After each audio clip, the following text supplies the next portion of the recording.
शंभु स्तोत्र में वासु पूज्य भगवान के स्तवन को प्रारंभ करते हैं। अल्प बुद्धि के द्वारा भगवान वासु पूज्य की पूजा विधि का विधान बतलाते हैं। शिवासु पूज्योऽभ्युदय क्रियासु त्वं वासु पूज्यस्त्रिदशेन्द्र पूज्यः।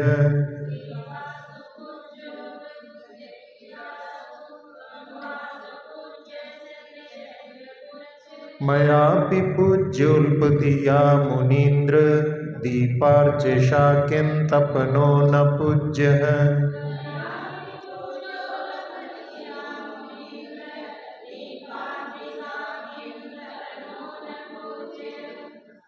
हाँ, यहाँ पर जो अभ्युदय क्रियासु, जो कि शिवासु यानी कल्याणकारिणी, जो भगवान के स्वर्गावतरण आदि कल्याणकों की क्रियाएं होती हैं, उसमें आप वासु पूज्य भगवान त्रिदशेन्द्र पूज्य है, यानी इंद्र आदि से पूज्य हैं। और मेरे द्वारा, मैं अल्प बुद्धि के द्वारा भी भगवान आप पूज्य हैं और मैं आपकी भी पूजा करता हूँ। तो उसमें कह रहे हैं कि क्या दीपार्चिषा, दीप शिखा के द्वारा तपना न पूज्य है, क्या सूर्य पूजनीय नहीं होता? तो सूर्य जो है दीपक के द्वारा भी पूजा की जाती है, ऐसे मैं अल्प बुद्धि भी आपकी पूजा करता हूँ। जहाँ भगवान के कल्याणक होते हैं, उन कल्याणकों में जैसे गर्भावतरण कल्याणक होता है, तो उसमें भगवान स्वर्ग से अवतार लेते हैं। जहाँ अन्य मतों में भगवान का अवतार होता है, वास्तव में वो स्वर्ग से अवतरण के रूप में ही अपन उनको समझना चाहिए। और कभी कभी नीचे से भी आकर के, नरकों से भी भगवान आकर के जन्म लेते हैं, लेकिन उनकी संख्या बहुत कम रहती है। और उसमें बड़े बड़े इंद्रादिक, जिनको यहाँ पर त्रिदश जो शब्द दिया है, वो स्वर्ग के लिए कहा जाता है। स्वर्ग जहाँ पर बचपन, बुढ़ापा और जवानी, ये तीनों दशाएं एक सी रहती हैं। मतलब वहाँ पर ना बचपन होता है, ना बुढ़ापा होता है, ना हमेशा जवानी रहती है। तो ऐसे स्वर्ग के इंद्र भी भगवान की आराधना करते हैं। जहाँ अभी उन्होंने जन्म नहीं लिया है, गर्भावतरण चल रहा है, लेकिन फिर भी वो उनके प्रति आकर्षित क्यों होते हैं? क्योंकि वो आत्मा आगे चल कर के वीतराग सर्वज्ञ होने वाली है। तो इस संसार में जीव जो है संसार के स्वरूप को समझता है, जो वो उस संसार के संकट को, कि मैं भी इस संकट से कब मुक्त हो जाऊं, ऐसी भावना रख कर के, और जो संसार से पार होने वाले हैं उनकी आराधना में, उनकी प्रशंसा में, उनकी सेवा में तत्पर होता है। तो संसार में जो संकट हैं वो कोई बाहर के संकट नहीं, अपने ही मोह राग द्वेष संकट हैं। बाहर के संकट जो समझ में आते हैं, देखने में आते हैं, किसी का धन हरण हो गया, किसी के परिजन का मरण हो गया, तो वो कोई संकट नहीं। संकट तो वो रहता है जहाँ पर व्यक्ति जो है उसमें समझता है, क्योंकि कोई यदि वहाँ पर प्रतिकूल चलता है तो वो सोचता है उस समय में कि ये तो उसका परिणमन है, मेरा इससे कोई संबंध नहीं। ऐसा सोच करके उसके लिए बाहर की चीज़ों से कोई संकट नहीं।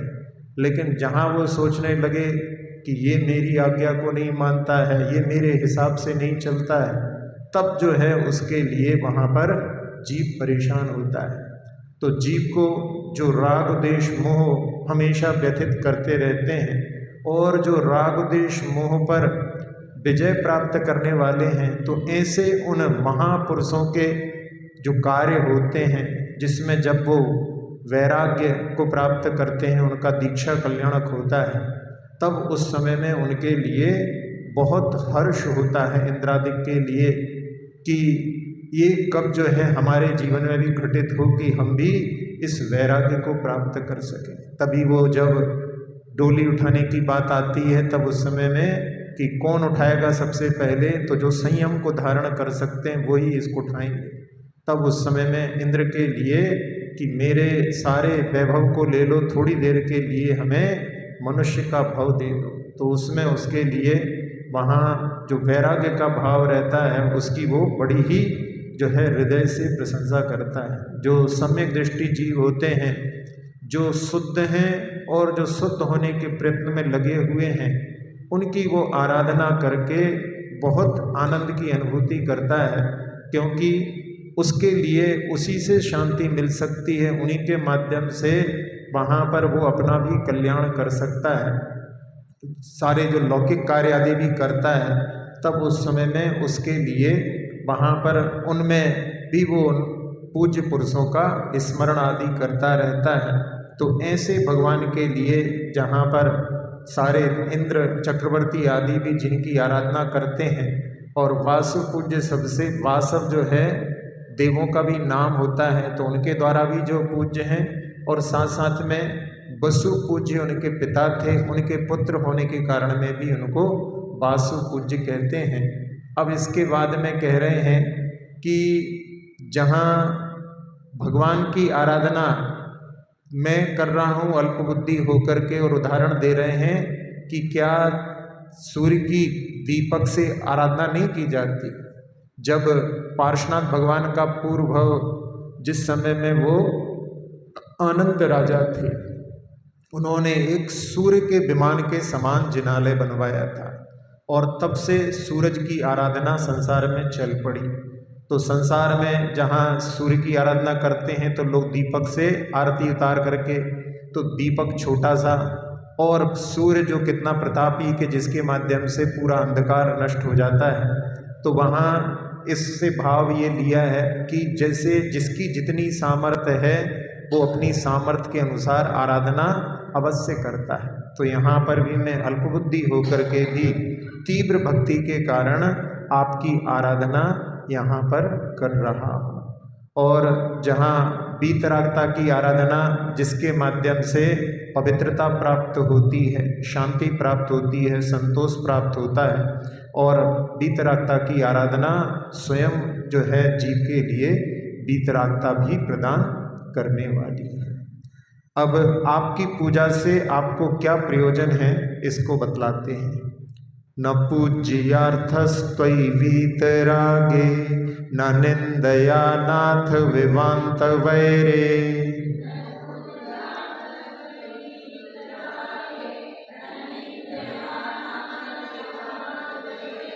तथापि ते पुण्य गुण स्मृतिर्नः पुनातु चित्तं दुरितांजनेभ्यः।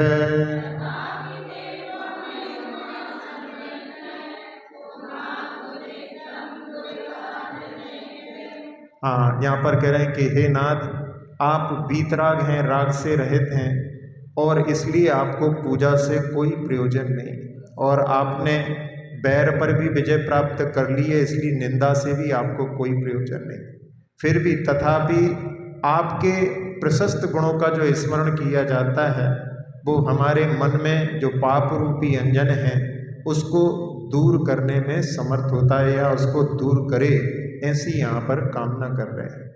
तो जहाँ भगवान का स्वरूप कि जिन्होंने राग देश पर विजय प्राप्त कर ली है, और उसके माध्यम से जो उनका निर्दोष ज्ञान है, और उसके माध्यम से सब कुछ उनके ज्ञान में झलकता है, लेकिन फिर भी वो किसी के प्रति राग द्वेष नहीं करते, क्योंकि उन्होंने राग द्वेष के ऊपर विजय प्राप्त कर ली है। और जहाँ जब कोई उनकी आराधना करता है तो उनके उस समय में उनके गुणानुवाद करने से उसके लिए भी वहाँ पर विशुद्धि की प्राप्ति होती है।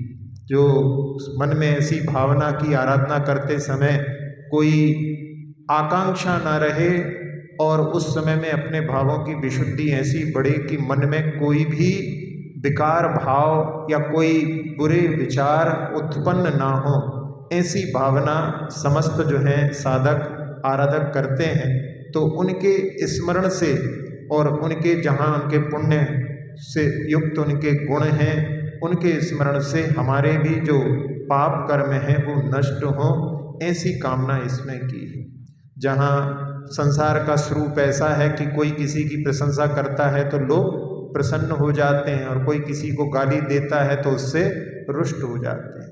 लेकिन वीतराग प्रभु का जो स्वरूप, जहाँ भगवान के स्वरूप की बात तो दूर, साधुओं के स्वरूप में भी यशोधर मुनिराज का, जिनके गले में राजा शैणिक ने सर्प डाला और जब चेला ने उसको दूर किया और जब दोनों ने नमोस्तु किया, वहाँ शैणिक तो आगे बढ़ना नहीं चाह रहे थे, वो तो कतरा रहे थे, मनी मन में जो है उनके बड़ा पश्चाताप हो रहा था। लेकिन चेला ने उनसे कहा कि आओ आगे आओ, नमोस्तु करो। तो शर्म शर्म में भगवान मुनिराज के पास में पहुँचते हैं और नमोस्तु करते हैं। मनी मन में डर रहे थे कि अब महाराज बोलेंगे क्यों तुमने हमारे गले में सर्प डाल लिया, क्या समझ रहे थे, ऐसा मन में सोच रहे थे। व्यक्ति अपने हिसाब से सोचता है, लेकिन देखा तो वहाँ पर उभयोर धर्म वृद्धि रस्तु, दोनों के लिए धर्म वृद्धि। तो ऐसा जो है स्वरूप, वीतराग प्रभु का स्वरूप संसार में कहीं नहीं देखने मिलता। एक बार अजमेर में सर्वधर्म सम्मेलन हुआ था और वहाँ पर जब जैन धर्म के बारे में पंडित जगन मोहन लाल जी, जो बड़े पंडित जी कहलाते हैं, उन्होंने वहाँ पर प्रवचन दिया। तो उस समय एक जो अजमेर की दरगाह है, उनके वहाँ जो मुखिया थे, वो उनसे प्रभावित होकर के कहने लगे कि एक दिन आपका प्रवचन हमारी दरगाह पर भी हो जाए। तो पंडित जी थोड़े से संकोच करने लगे। उन्होंने कहा कि यदि आप हमारे मंदिर में आएंगे, हमारी यहाँ सभा लगती है, तो हम सोच सकते हैं। उनने सोचा कि वो आएंगे नहीं, और पता पड़ा वो दूसरे दिन मंदिर में प्रवचन सुनने आ गए। और मंदिर में प्रवचन सुनने आए तो उन्होंने प्रवचन में वहाँ पर यही जो है वर्णन किया कि वीतराग प्रभु का जो है स्वरूप और वीतराग साधुओं का। तो कहले ये कैसे हो सकता है कि कोई किसी के लिए गाली दे और उसके प्रति भी जो है आशीर्वाद का हाथ उठ जाए। फिर जैसा उन्होंने वादा किया था, फिर वहाँ पर गए तो उस समय में भागचंद जी सोनी वगैरह, वो भी बहुत सारे जैन लोग भी उस दरगाह में गए। वहाँ पर अहिंसा का और हिंसा आदि से ऊपर उठें, इस प्रकार का उपदेश उन्होंने कई दिनों तक वहाँ पर इसकी जो है चर्चा चलती रही। तो ऐसा जो स्वरूप संसार में कि जो किसी की स्तुति से भी प्रभावित नहीं होते और किसी की निंदा से भी प्रभावित नहीं होते, तो ऐसे महान गुणों से युक्त भगवान की स्मरण से कामना कर रहे हैं कि भगवान हमारे मन में जो पाप रूपी अंजन है उसको भी आप दूर करें। अब पूजा में होने वाली अल्प हिंसा दोष का कारण नहीं है, इसको बतलाते हैं। पूज्यं जिनन्त्वार्चयतो जनस्य सावद्दिलेशो बहुपुण्यराशौ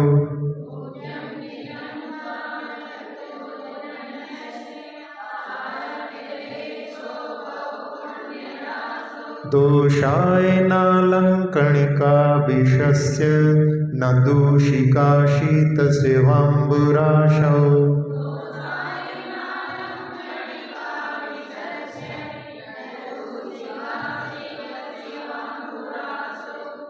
यहाँ पर कह रहे हैं कि हे भगवान, पूज्य जो इंद्रादि के द्वारा पूज्य हैं, जिन्होंने कर्मों पर विजय प्राप्त की है, आपकी अर्चना से जो मनुष्य हैं उनके लिए वहाँ पर सावद्य लेशु, यानी आराधना में जो आलम्बन लिया जाता है अष्टद्रव्य का, उसकी तैयारी में थोड़ा सा पाप होता है, सावद्य लेशु।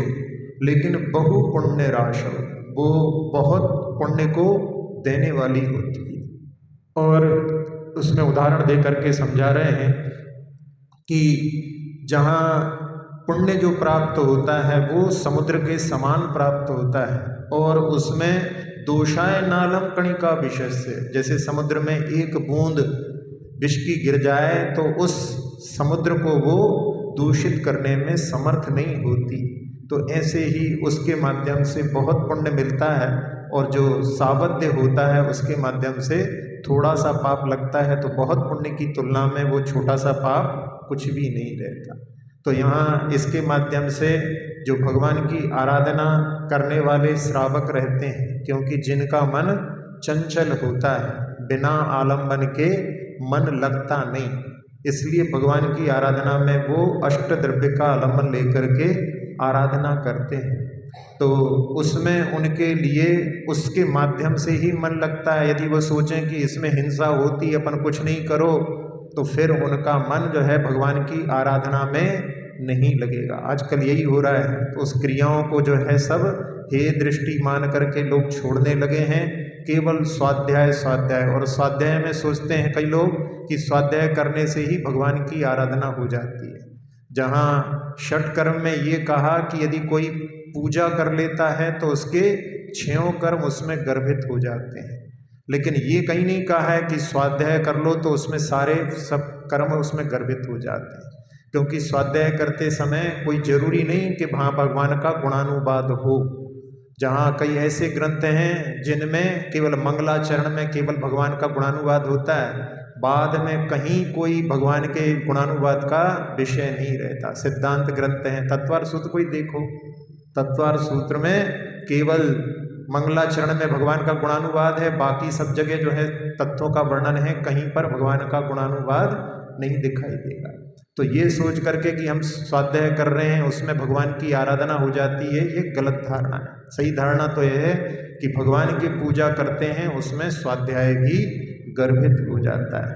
और जब कोई व्यक्ति जब परिग्रह का भी त्यागी हो गया फिर उसके लिए पूजा करो कोई आवश्यक नहीं है, लेकिन जहाँ जब तक घर में है सारे कार्यों को अपने करता है तो उसको अपने आलम्बनों का आधार लेने के लिए अष्टद्रव्य से आराधना करता है तो उसके लिए, क्योंकि उसके बिना उसका मन एकाग्र नहीं होता। इसीलिए आचार्य श्री ने जो दोहा स्तुति शतक लिखा है उसमें वासुपूज्य भगवान की स्तुति में ही लिखा है कि वसुविधि मंगल द्रव्य ले जिन पूजो सागार। 8 द्रव्य मंगल लेकर के सागार जो घर में रहता है, और पाप घटे फलता फले पावन पुण्य अपार, उससे पाप नष्ट होता है और अपार पुण्य की प्राप्ति होती है।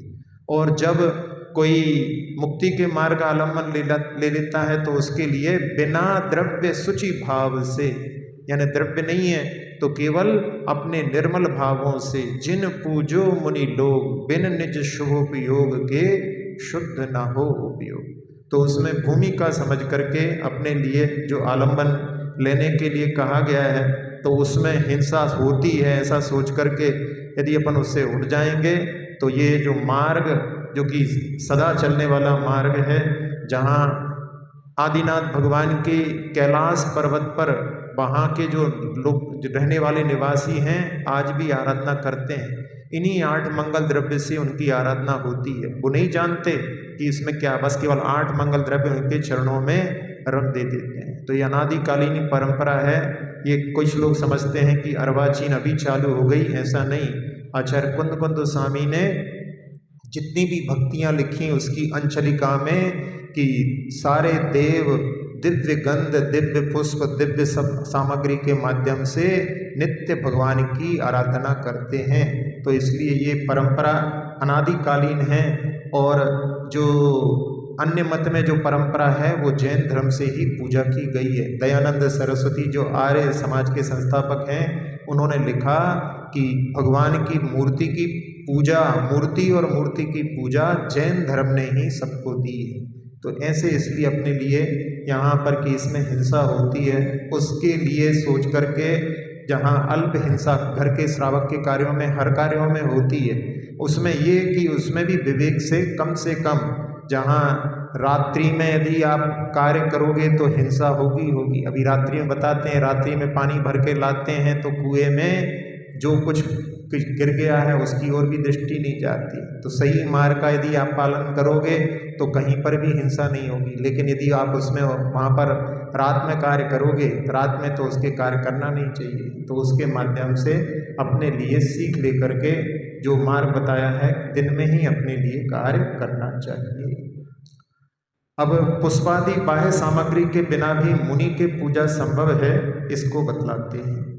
यद वस्तु वायं गुण दोष सूतेर निमित्तमभ्यंतर मूल हेतो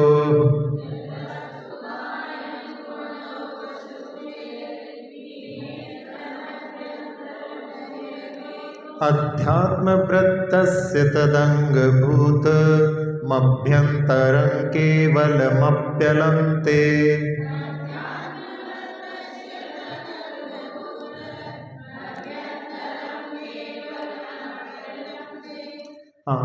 जो बाह्य पदार्थ होते हैं वो गुण दोष सूते, यानी पुण्य और पाप की उत्पत्ति में बहिरंग निमित्त होते हैं। और वह अध्यात्म वृत्त्यस अभ्यंतर मूल हेतु, जहाँ पर जो आत्मा में प्रवृत्ति करने वाले हैं उनके लिए अंतरंग उपादान रूप मूल कारण, वहाँ पर अंगभूत यानी सहकारी कारण होता है। तो इस प्रकार से ते अभ्यंतरम केवलम अपि अलम, तो आपके मत में जो अंतरंग कारण हैं यानी बाह्य वस्तु से निरपेक्ष भी और सापेक्ष भी, दोनों प्रकार से वहाँ पर गुण दोष की उत्पत्ति में समर्थ है। जहाँ अंतरंग में मान कषाय का उदय हो और बाहर में नौ कर्म भी वैसा मिले, तब फिर मान कषाय वहाँ पर कार्य करती है। जैसे मान कषाय के उदय में यदि कोई एकांत में है, अकेले में है, तो उसको वहाँ मान कषाय कुछ भी करने में समर्थ नहीं रहेगी, क्योंकि बाहर का जो है आलंबन, उसमें कोई साधर्मी मिल जाए तब मान कषाय आती है। मंदिर में अकेले हो तो कोई मान कषाय नहीं आएगी, लेकिन कोई दूसरा साधर्मी लिख जाए तो फिर उसमें पूजा की पद्धति बदल जाएगी, दर्शन करने की पद्धति बदल जाएगी। तो ये मान कषाय जो रहती है उसमें कहने के लिए, उदाहरण के लिए, कि बाहरी जो है वस्तुओं के माध्यम से वो फलीभूत होती है। ये तो केवल अपन ने पाप के लिए देख लिया। अब जहाँ ज्ञान का अर्जन करना है तो ज्ञान का अर्जन शिष्य करता है, तो उसमें बाहर में गुरुदेव जो पढ़ाने वाले हैं उनके निमित्त से, लेकिन अंदर में ज्ञान का क्षयोपशम होगा तभी जो है उसमें कुछ सीखने में वो समर्थ हो पाएगा। तो उसके लिए बाहर का निमित्त भी जरूरी है न, गुण और दोष दोनों में बाह्य द्रव्य का नौ कर्म की आवश्यकता होती है। और जहाँ अध्यात्म वृत्ति वाले जो रहते हैं उनके लिए बाह्य द्रव्य की आवश्यकता नहीं पड़ती, तो उसमें वहाँ पर वो अपने यानी बिना द्रव्य आदि के आलम्बन के माध्यम से वो अपने अंतरंग भावों से भी उसमें जो है प्रगति कर लेते हैं। पूर्व में उन्होंने भी बाह्य द्रव्यों के आलम्बन लेकर के आराधना की है, लेकिन बाद में जो है वो उनके लिए अंतरंग कारण ही वहाँ पर मुख्य रहता है, बाहरी पदार्थों की उनको आवश्यकता नहीं पड़ती। तो ऐसे जिन्होंने भगवान ने जहाँ पर ईश्वर भाव को प्राप्त किया, ईश्वरस्य स्वभाव क्या है, ऐश्वर्य, वो निरपेक्ष रहता है, स्वतंत्र रहता है, कोई किसी से प्रभावित नहीं होता। तो उन्होंने उस अवस्था को प्राप्त किया, जो शुद्ध परिणमन प्राप्त किया, उसमें अब उनका जो है अंतरंग कारण केवल अपना ही सहज स्वरूप है। तो वो बाद की अवस्था जो रहती है उनके लिए केवल अंतरंग कारण भी समर्थ होता है। जहाँ आराधना की पद्धति में आचार्य पूज्यपाद स्वामी ने समाधि तंत्र ग्रंथ में 2 प्रकार की पद्धतियाँ बताई। प्रारंभिक भूमिका में जहाँ भगवान की आराधना करते हैं तो उसमें भगवान के बिंब का आलंबन आवश्यक होता है। जैसे उसमें उदाहरण दिया कि कोई जो बुझा हुआ दीपक है उसके लिए जलता हुआ दीपक मिल जाए तो वो भी प्रज्वलित हो जाता है। तो उसमें बाती जो है जलते हुए दीपक के पास में जाती है तो स्वयं भी दीपक बन जाती है। और जब अपनी आराधना बढ़ जाती है तो उनमें जहाँ साधु जिनके लिए जिन बिंब के आलंबन की आवश्यकता नहीं, जहाँ कहीं भी हैं ध्यान में लीन हैं, उनके लिए दर्शन के लिए कोई जरूरी नहीं, तो उसमें उनके लिए उदाहरण दिया कि बाद की अवस्था में बाह्य निमित्त की आलंबन की आवश्यकता नहीं है, तो उसमें पेड़ उसकी झाड़ियाँ ही आपस में टकरा करके अग्नि उत्पन्न करने में समर्थ होती है। तो ऐसे ही यहाँ पर कहा गया है कि पहले अवस्था में दोनों की जो है आवश्यकता पड़ती है, लेकिन अध्यात्म प्रत्यस्य जो अंतरंग उपादान जिनका मूल कारण, जिसमें दृष्टि में जहाँ आत्मा में प्रवर्तन करने वालों के लिए उतने मात्र से भी वो जो है अपने मुक्ति के मार्ग को पूर्ण करने में समर्थ होते हैं। अब बाह्य और अभ्यंतर सामग्री से ही कार्य की उत्पत्ति होती है, इसको कह करके इस स्तोत्र का यहाँ पर जो वासुपुज भगवान की है उसका समापन करते हैं।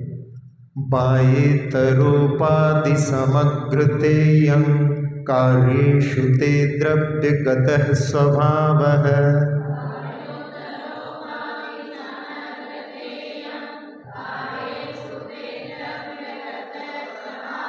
नैवान्यथा मोक्षविदिश्च पुंसां तेना विवन्द्यस्त्वमृषिर्बुधानाम्।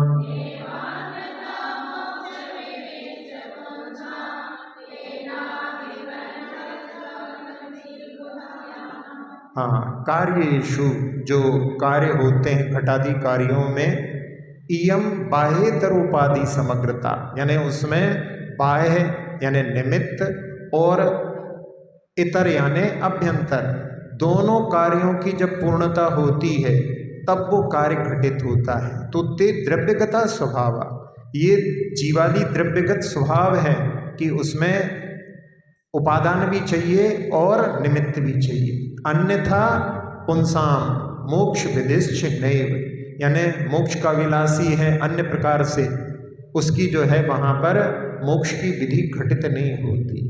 इसलिए भगवान आपने जो मार्ग बतलाया कि उसमें अभ्यंतर और बाह्य दोनों की आवश्यकता होती है। और तेन ऋषि त्वं बुधानाम अभिवंद्य, इसलिए भगवान आप परम ऋषियों से युक्त, आप गणधरादि पूजनों के द्वारा वंदनीय हैं।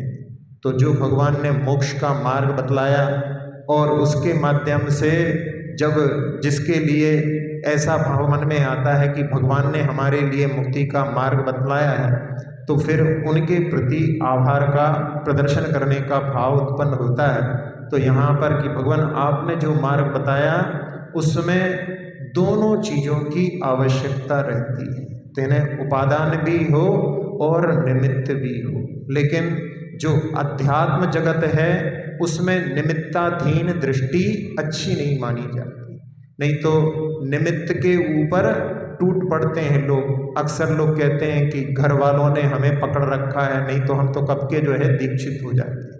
तो जो है निमित्त के ऊपर आरोप लगा करके जहाँ कार्य घटित होता है उसमें दोनों की आवश्यकता पड़ती है। जैसे स्फटिक मणि के पास में गुलाब के फूल को लेकर के जाओ तो क्या होता है, स्फटिक मणि लाल रंग में परिणत हो जाती है।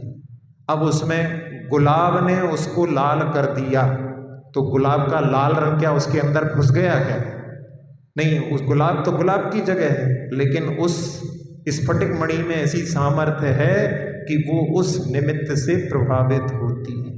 तो वहाँ निमित्त उसमें लाल रंग उत्पन्न कर रहा है, तो निमित्त के माध्यम से लाल रंग आ रहा है। लेकिन निमित्त में यदि सामर्थ्य अकेली होती तो दीवाल के सामने रखने से उसको लाल करता, लेकिन वो उसको लाल नहीं कर सकता। तो इसमें उपादान भी जरूरी है और निमित्त। तो निमित्त कुछ करता भी नहीं है और निमित्त के बिना कुछ होता भी नहीं है। दोनों चीज़ों को जो है जहाँ समझ करके, तो इसके माध्यम से निमित्ताधीन दृष्टि से बच करके जो यहाँ आपने कार्य होता है उसमें दोनों की आवश्यकता होती है।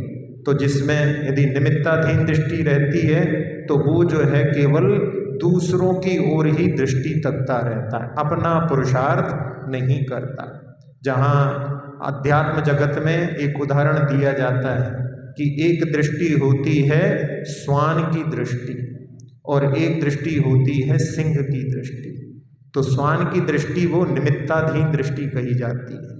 तो उसमें श्वान का कैसा रहता है स्वभाव कि श्वान को यदि कोई पत्थर मारे तो वो पत्थर को पकड़ने के लिए दौड़ता है, और सिंह की दृष्टि में यदि सिंह के लिए कोई पत्थर मारे, गोली मारे, तो वो गोली की ओर ना जाकर के गोली कहाँ से आ रही है उस ओर दृष्टि ले जाता है। तो यहाँ निमित्त की ओर दृष्टि ना ले जा करके वो उपादान की ओर दृष्टि जो जाती है वो जो है सिंह की दृष्टि कहलाती है। और जो निमित्त पर टूट पड़ता है, कहीं जाते समय में कोई कहने लगे कि वहाँ पर जो है इतना अच्छा जो है ऐसा बाग मिल गया कि बस वहीं पर हम जो है रुक गए, उसी में फंस गए। तो आपकी इच्छा नहीं थी, बस केवल बाग नहीं आपको पकड़ करके रोक लिया। तो अंदर की जो है इच्छाएं थी, बाहर का नौकर मिला तो उसके माध्यम से वहाँ पर कार्य दोनों के माध्यम से होगा। अपन केवल उसको केवल दोषी बना दो, केवल निमित्त को दोषी बना दो, तो उसके माध्यम से वो जो है कभी भी जो है निमित्तों से ऊपर नहीं उठ पाएगा। इसलिए निमित्ताधीन दृष्टि को अध्यात्म जगत में त्याग करने के लिए कहा जाता है। लेकिन कार्य जो भी घटित होता है उसमें बाह्य और अभ्यंतर दोनों कारणों की पूर्णता से ही घटित होता है। जहाँ मोक्ष का मार्ग भी है वहाँ पर भी ये शरीर आदि जो है निमित्त हैं, वो भी वहाँ पर उसमें उत्तम संगनन आदि सारे निमित्तों के माध्यम से ही मुक्ति का कार्य बनता है। तो यहाँ भगवान आपने ऐसा मार्ग बतलाया, इसलिए वो बड़े आभार के साथ में सारे बड़े बड़े गणधर आदि आपकी आराधना करते हैं और आप उन पूज्यनों के द्वारा वंदनीय हैं। इति श्री मंदार कीर्तः मुक्ति प्राप्ताय श्री वासु पूज्य जिनेन्द्राय नमो नमः।